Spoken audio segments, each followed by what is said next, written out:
بسم الله الرحمن الرحيم.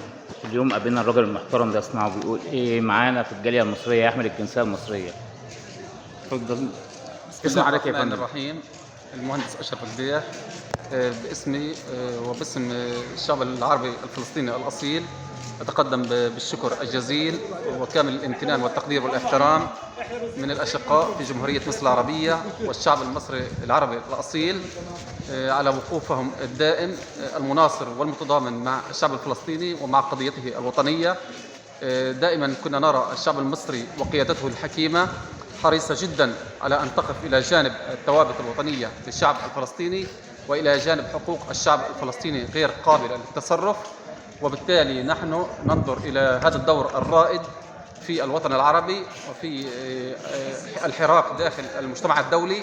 نرى دور مصر الدبلوماسي ونرى دورها السياسي ونرى عملها في السلك الدبلوماسي، وأيضا اليوم يتجسد عملها بشكل جدا من خلال اللجنة المصرية لمساعدة أهالي قطاع غزة في ظل أجواء الحرب القائمة الضروس التي عاتت على كل شيء.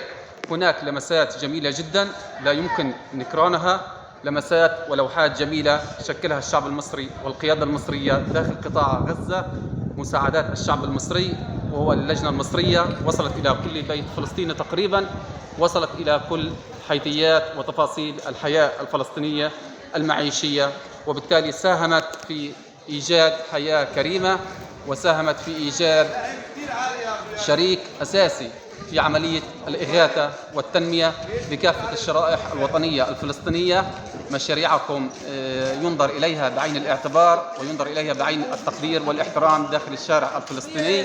هذه المشاريع ساعدت في إيقاف قطاع غزة على قدميه، وساعدت أيضا في إخراج الآلاف من الأسر الفلسطينية من دائرة الفقر ومن دائرة البطالة ومن دائرة المجاعة، وساهمت في استمرارهم وبقائهم على قيد الحياة واستكمال مسيرة أسرتهم سواء التعليمية أو الصحية أو من خلال المأوى.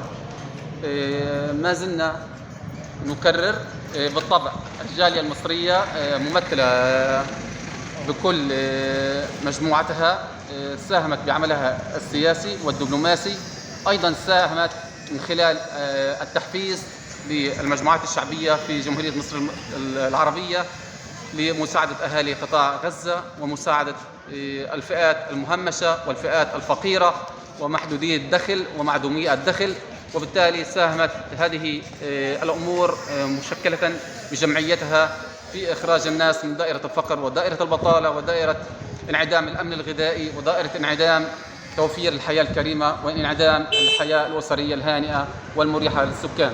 وبالتالي نشكر أيضا الجالية المصرية في الداخل وفي الخارج. هذا الدور يناط بكم بأصالتكم بدينكم بمشروعكم القومي والوطني. ننظر إليكم بكل التقدير بكل الاحترام. مساهماتكم موجودة في قلوبنا. من لا يشكر الله لا يشكر الناس. نحن نشكركم.